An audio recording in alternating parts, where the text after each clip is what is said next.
Today's story will be about Edgar Allan Poe and the literary elements he used most in his poetry, such as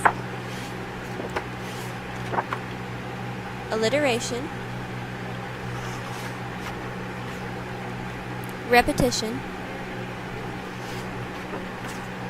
and personification. Before you can understand his writing, you have to understand him. Poe was born on January 19, 1809, and by the time he was 3, both of his parents had died.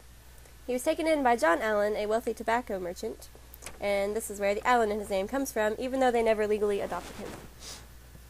Mr. Allan wanted Poe to become a merchant, but Poe had dreams of being a writer.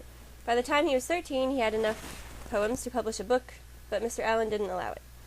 He left to attend the University of Virginia, but struggled with money because Allan did not send him with enough. When he returned, his fiancée, Elmira Royster, was engaged to another man. Frustrated, he set out to accomplish his dream of being a poet. He published his first book, Tamerlane, at age 18 and joined the U.S. Army, only to return home when Mrs. Allan was dying. Poe and Mr. Allan had a disagreement because Mr. Allan did not tell Poe he had remarried while he went off to West Point Military Academy. So he returned to Baltimore and called upon relatives. His Aunt Maria Clem took him in and acted as his new mother. He soon fell in love with his young cousin, Virginia.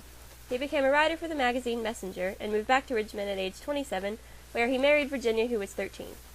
Because of low pay, Poe decided to move to New York City. He couldn't find much work, but this is where he published his only novel, The Narrative of Arthur Gordon Pym. He moved yet again a year later and wrote for various magazines. In 1842, Virginia came down with tuberculosis, and they moved back to New York. Poe became an instant success because of The Raven, which only earned him $15. Virginia died in 1847, leaving Poe devastated. He eventually fell in love again, however, with Nancy Richmond, who inspired works like For Annie. But because she was married, she remained unreachable. On his way to Philadelphia, he stopped in Baltimore for 5 days. He was found in a bar room and later died on October 7th of 1849 at age 40. His cause of death remains unknown. The poems we will use today are The Sleeper, Dreamland, For Annie, A Dream Within a Dream, The Bells, Annabel Lee, Spirits of the Dead, To the River, and The Raven. 3 literary devices most of these poems share are repetition, alliteration, and personification. Repetition can be found in all of the mentioned poems and many of Poe's other works, such as The Telltale Heart and The Fall of the House of Usher. Poe uses repetition to make sure that his readers understand the hidden meanings behind his writings. Our first example comes from The Sleeper. The words repeated most are strange and sleep. Strange is repeated to show the speaker's misconceptions about death and how he thinks it has mainly altered the woman of his affections by small amounts, such as her dress and the length of her hair. Sleep further emphasizes his misconceptions because to him death is just sleep, implying that she can wake up. Without the use of repetition, this poem would lose the thought-like feelings and also the emphasis of how strongly he believes the thoughts to be true. As in this case, repetition found in Poe poetry often demonstrates madness of the narrator. A similar example is Annabel Lee. The narrator in Annabel Lee is consumed by grief for the loss of his lover. Love is repeated throughout the first stanza, as if he is trying to convince the reader that he loved her so much her death should be impossible. He also repeats Kingdom by the Sea, as if it was their own special place where nothing should go wrong. These repetitions almost show the narrator as lamenting not only about her death, but being upset because he didn't see it coming. In stanza 1, 3, and 4, heaven is repeated as his idea for why she was taken away, not because of sickness, but because the angels not half so happy in heaven when envying her and me. Poe uses repetition in this poem to show the frenzied thoughts of the narrator and how his grief has caused him to lose sight of reality. He repeats himself over and over again until his ideas sound right enough to be true. In The Raven, rapping and tapping are repeated to show the raven's persistence and the effect it has on the narrator's mind. Any constant sound causes annoyance, which is what Poe is trying to demonstrate. Chamber door creates a sense of intrusion in a private place where one should feel safe. The raven is easily able to bother the narrator despite being in his room. This further emphasizes the annoyance because he was trying to relax, but also brings up the tiny feeling of fear that arises when any visitor comes in the middle of the night. Repeated most often is Nothing More at the end of stanzas 1 and 3 through 6, and Nevermore in stanzas 9 through 17. Nothing more is what the narrator says, like he's trying to convince himself over and over that everything will be okay. The Raven says Nevermore telling the narrator he is wrong and that things will never be okay, or go back to the way they used to be.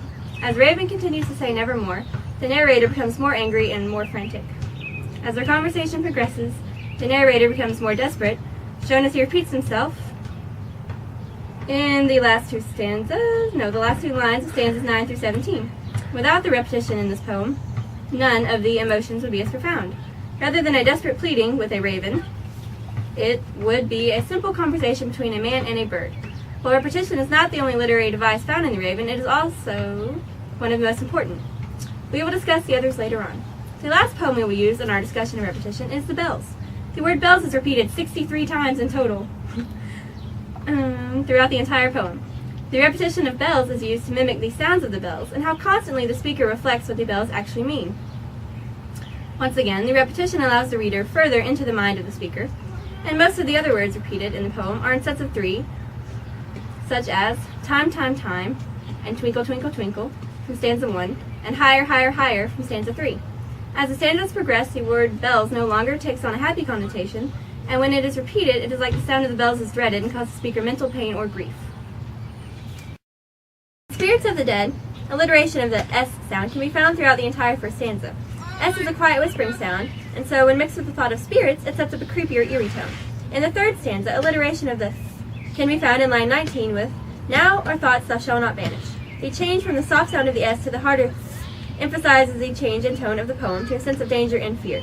In the final stanza, a softer sound B is repeated in line 23, the breeze, the breath of God is still. This calm sound mixed with the imagery of the last stanza is meant to create a soothing feeling at the end of a poem. Poe uses alliteration in Spirits of the Dead to try to recreate for the reader the different feelings the death of a loved one brings about him and the stages that those feelings come in. The Sleeper also relies heavily on alliteration. At the beginning of the first stanza, D is repeated to emphasize the monotony of the sound of the water and the effect it has on the narrator's mind. In the same stanza, L sound is repeated, creating a lullaby-like sound. What happens after that point is then free to seem dreamlike and soft because it is as if the narrator has fallen asleep and began to dream. Stanza 2 picks up in the midst of the narrator's dream. The L sound is again repeated in line 21, laughingly through the lattice drop. This time it is not only continues the lullaby feeling, but mimics laughter and creates the merry mood for the dream. In lines 23 and 24, the merry mood ends abruptly. C and F are repeated in, and wave the curtain canopy so fitfully, so fearing, to show how fast emotions are rising and changing in him, as he is unable to reach the dream state permanently, as Irene has, and he longs to do.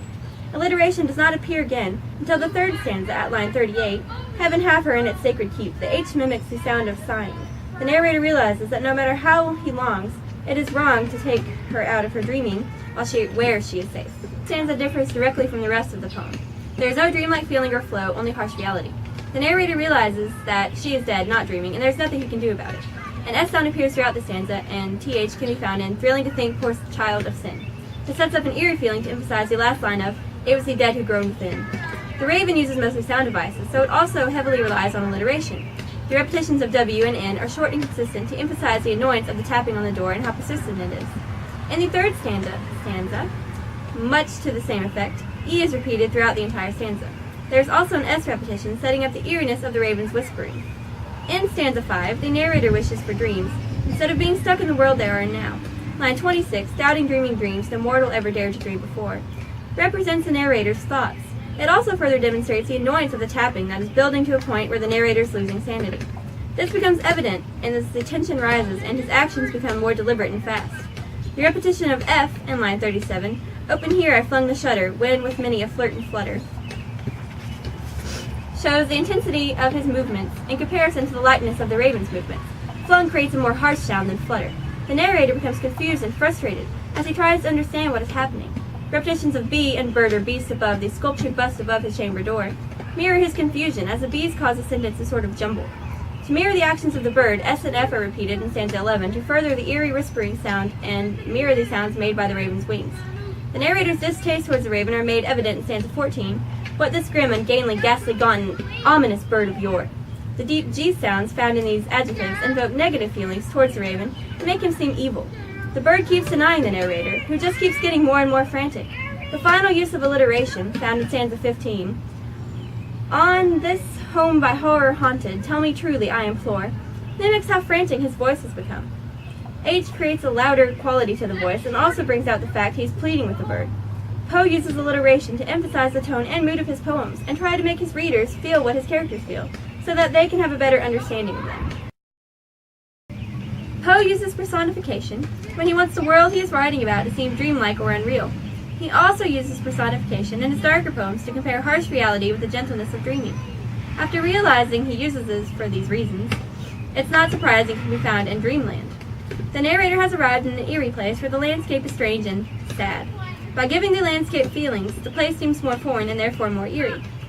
The most emphasis is on the water. Lines 18 and 19 and 22 personify the feelings of the water. Their lone water, lone and dead. Their still water, still and chilly. Their sad water, sad and chilly. To add to the creepy feelings of dead water, that is sad, the water is described as murmuring.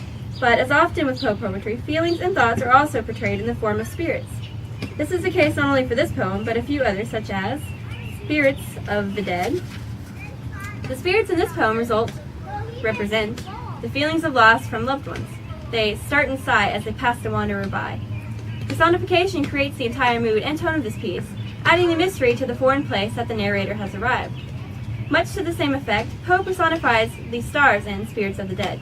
Instead of stars representing light and goodness, they take on the negative connotation of a figure frowning down upon the actions of the narrator. They are described as being in high thrones in the heaven. This makes them seem too good to offer any help, and instead they seem as burning and as a fever. By turning something that is usually related to goodness or God into something that offers no help, it shows that everything abandons you when you die.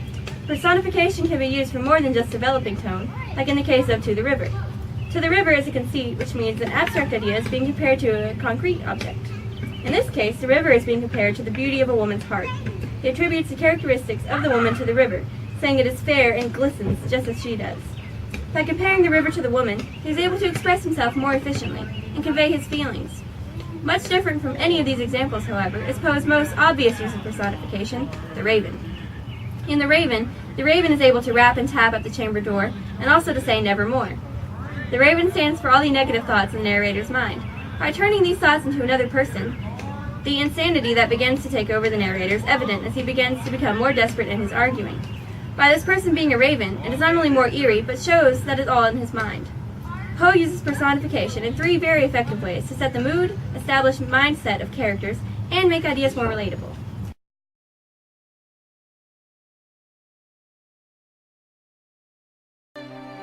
Edgar Allan Poe's works are considered part of the American Romantic movement of literature that came to prominence in the 1800s. Dissatisfied with the traditional writings of his fellow contemporaries, Poe turned back to the Gothic tradition to explore what he felt that his contemporaries were missing and created a new genre, often referred to as the Dark Romantics.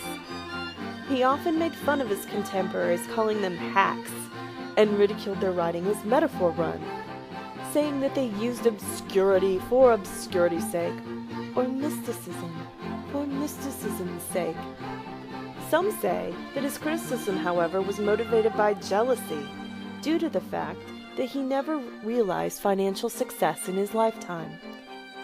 In fact, his most loved work, The Raven, only earned him $15. Even though Poe never realized financial success in his lifetime, his influence in American literature is still evident today. Authors of suspense and mystery, such as William Faulkner, Georgian author Flannery O'Connor, and Stephen King refer to Poe as a major influence of their writing. Yet the influence of Poe does not stop with authors. Poe's influence can be found in contemporary movies, television shows, and even music. However, what really makes Edgar Allan Poe remarkable is that over 160 years later, we can still be scared and terrified of his suspenseful tales.